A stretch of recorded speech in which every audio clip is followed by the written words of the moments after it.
Bonjour, bonjour à toutes, toujours avec plaisir et contentement dans le cœur que me retrouve aujourd'hui pour parler de la cuisine, notre pays, la cuisine, la Réunion. Aujourd'hui, on va faire un rougail, la morue. Alors la morue, quand on regarde bien ici la Réunion, on y croit que l'a bien changé. Ben là, il mélange un peu trop, hein, il fait du colin et il vend ça comme la morue. C'est pour ça que la qualité n'est pas là, n'est pas au rendez-vous. La plupart du temps, quand nous fait un rougail la morue, je ne garde pas bien, nous trompe sur la lecture de l'étiquette, c'est la catastrophe, les assurer si nous voulons vraiment manger un bon rougail la morue. Pour ça, il va falloir nous de la morue, il va falloir nous aussi des oignons. Alors, comme les bonnes poissons, comme elle a là fini un peu fade, comme il dirait, alors donc, faisons un bon tête d'oignons que nous va hacher finement, hein, donc nous coupe en tranches. Et après, nous coupons quasiment en petits dés. Et nous, les anciens, quand tu fais la cuisine, tu coupes uniquement en tranches. Hein, prends couteau, mettre dans la main, ils coupent. Et là, nous utilisons un bio pour couper ça. Il faut nous aussi des tomates, surtout des tomates bien mûres. Essaye pas de trouver tomates demi-mûres pour mettre là-dedans. Et puis, on a plusieurs qualités de tomates aussi. Une bonne tomate, ils sortent sous la serre. La chair, elle est assez ferme, presque pas de jus dedans, et puis le ban de tomate, il gâte facilement. Le rougail la morue lui-même, longtemps, nous mange ça souvent, et il n'était pas trop cher par rapport que maintenant, le prix il a vraiment augmenté. Alors, nous va mettre aussi dans ce rougail la morue, là, nous va mettre des oignons verts, des cives, comme on appelle ça, pour la décoration. Et pour ça, pas besoin de grand-chose comme des épices, hein. Piment, mettre pas de sel dedans parce que la morue est déjà salée. Si vous l'avez bien dessalé, vous ajustez les affaires. Il faut nous de l'ail. Alors, si on a de l'ail pays, il est bon. Si on a de l'ail importation, il est bon aussi. La point le choix, donc il faut mettre dedans. Et puis, il n'a pas besoin de grand-chose comme épices, hein, le l'ail, le piment, tout ça, ça t'y écrase à lui ensemble. Il faut nous aussi du curcuma. Alors, pas tout de monde y mettre curcuma, hein, mais comme le morue maintenant il est un peu fade, autant mieux ajouter un petit peu de curcuma, peut donner à lui un petit peu la couleur.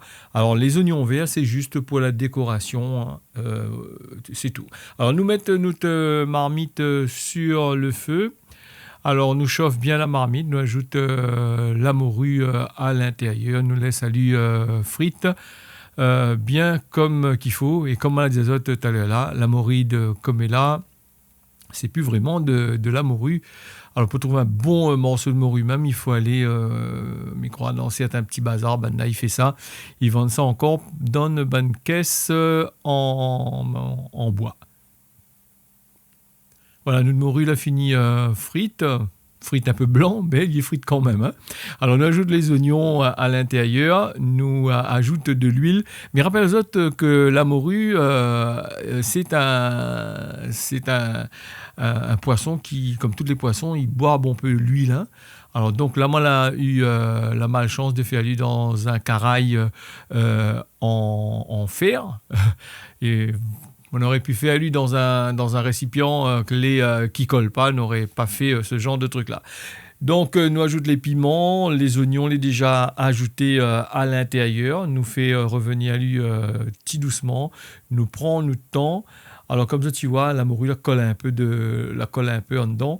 Et la consistance de la morue là, elle est un peu la consistance ce qu'ils vendent dans les bons restaurants. Hein. Donc, là, ils utilisent apparemment la même qualité que moi l'a utilisé à Théala. Ils colle un peu dans la marmite. Voilà, nous ajoute les oignons, nous ajoute le piment, les épices, nous ajoute les tomates bien mûres surtout, parce que les tomates, quand elles sont bien mûres, ça, il fait de l'eau. Il évite à nous de mettre de l'eau dans la morue, parce que dans les rougails, ils ne mettent pas de l'eau dedans. Hein. Nous ne mettons pas de l'eau dans les rougails, sauf si vraiment les tomates sont un peu fades, même le tomate est un peu trop sec.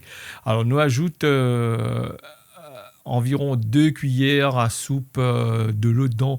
Pas un bon peu du tout, parce que si nous ajoute trop de l'eau, elle n'est pas bon. Là, nous la couvert, nous la laisse à lui rendre un petit peu son jus, et c'est sous la couverture de la marmite ou ça dans la buée qu'on a fait couler en dedans pour avoir cette consistance avec comme si on avait de l'eau dedans, et ne pas mettre l'eau dedans. Donc c'est un rougail qui ne met pas de l'eau du tout dedans, les tomates la rendent son jus. Alors quand il est comme ça là, nous laisse lui sec un petit peu. Quand il a fini bien sec comme ça, voilà, nous ajoute les oignons verts hachés en petits rondelles, juste pour la décoration, aussi pour le goût.